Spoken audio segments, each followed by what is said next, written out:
Hey guys, today we will be discussing Rosemary Dobson, famous Australian poet who has written various poems such as Summer's End.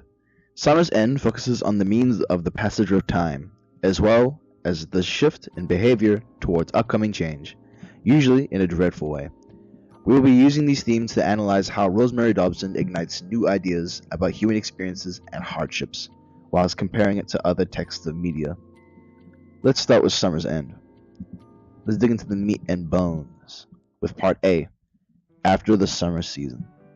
Part A begins with After the Summer Season. Now you may be wondering, what the hell does this mean? It's only 4 words.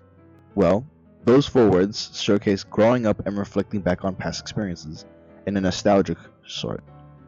The line is symbolic of the inevitable passage of time, where it begs the question, what happens after the joys of youth? Not only that, it also applies as a seasonal metaphor. Summer is the season most associated with warmth, activity, and relationships. And with summer going over the hill, that represents a declining shift in the liveliness of life, something mostly associated with youth. Secondly, to sequel this ominous nature towards change, the line, to be dignified but like a rock to rebuff the confusion, contains personification, symbolism, and a simile. In this line, the bus mentioned is personified, which is symbolic of the inevitability of entering the hard reality that is adulthood, cementing the previously mentioned points. Word choice is also used precisely with the word confusion. The presence of this word highlights the idea of trying to grapple with entering the adulthood and leaving both your childhood and your innocence. Third and foremost, Dobson shows that behavior is shaped by emotional memory. Dobson exceeds at showcasing these themes through her poetic imagery of emptiness and absence, using lines such as the beach desert and the toys left lying, setting the atmosphere with a melancholy and rather wistful tone. Overall, with After the Summer Season, Dobson conveys to the audience that our reaction to upcoming adulthoods is self-determined and full of mystery, whether it be directed through emotional memories or the concept of time. These themes of change of behavior under certain conditions and the fear of the unknown are comparable to none other than Kendrick Lamar himself, more specifically on his most critically acclaimed album ever, Good Kid, Mad City, with a song titled The Art of Peer Pressure. In his song, he exposes how group dynamics, social environments, and the conflict of morals can change a person's behavior, especially during youth. For example, Kendrick's lyrics prove that behavior is situational and isn't fixed, which is present in his repetitive, I'm usually at ... but today I'm with the homies. This line is omnipresent across the entire song, using repetition. This repetition is used to expose the instability of behavior and how Kendrick switches up his acts just to relate to his friends. The repetition throughout the song is almost like a self-reminder to Kendrick and how how he constantly corrects himself just to act like his friends, as he fears they will find him lame and cowardly. Instead, he conforms to a whole new personality when his friends are around. The Art of Peer Pressure also frequently touches on a subject which acts as a central theme for the song: peer pressure. It's a common stage that most people in their youth coincide with, even you and me. Kendrick displays this well and thoroughly throughout the song, using its tone shifts. The intro, which is also a chorus, touches on Kendrick's hood-like nature around his friends, while commenting on how the things he does fail to mirror his true self. Oh my god.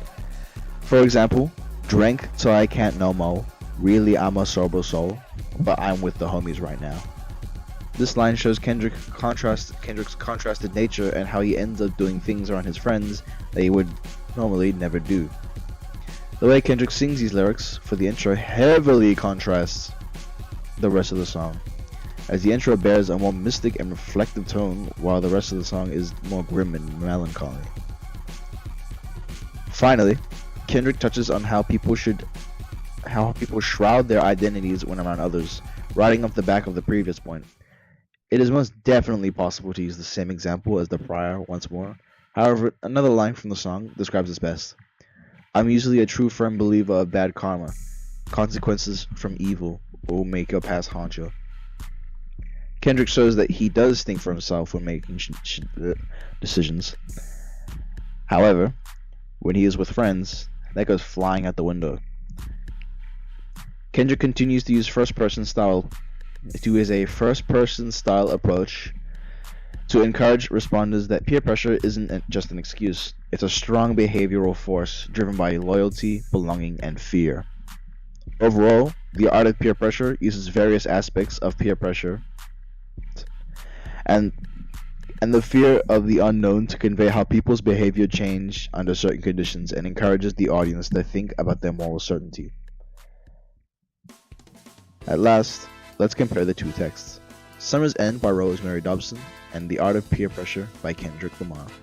What do these texts reveal about human experiences and behavior? For starters, both texts speak out on how external forces shape one's behavior and perspective. Summer's End, or A at least, conveys how time and the fear of the unknown changes one's behavior towards adulthood, while The Art of Peer Pressure speaks on the constant battle between an individual's own morals and the influence of both peers and environments, which affects one's decision-making. Both highlight that behavior is an individual and is dependent on factors that are outside of one's control. Each text also compromises on how identity can shift between contexts. Summer's End uses seasonal imagery to convey this, metaphorically spelling out the end of youth and the start of something new, which is adulthood. Whereas Kendrick shifts back and forth between his usual self and a risk-taking persona recognizable to his peers and his peers only. Both texts prompt responders to see identify as fluid. Did I really just say that? See identify?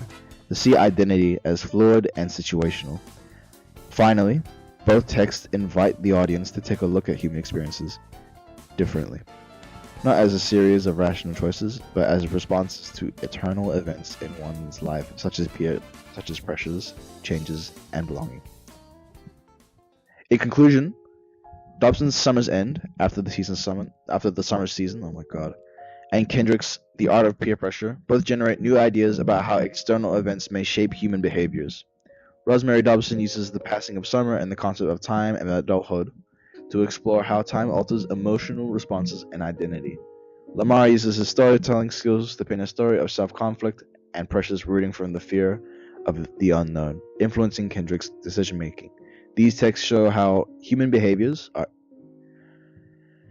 as varied, pressured, and ever-changing rather than monotone and fixed.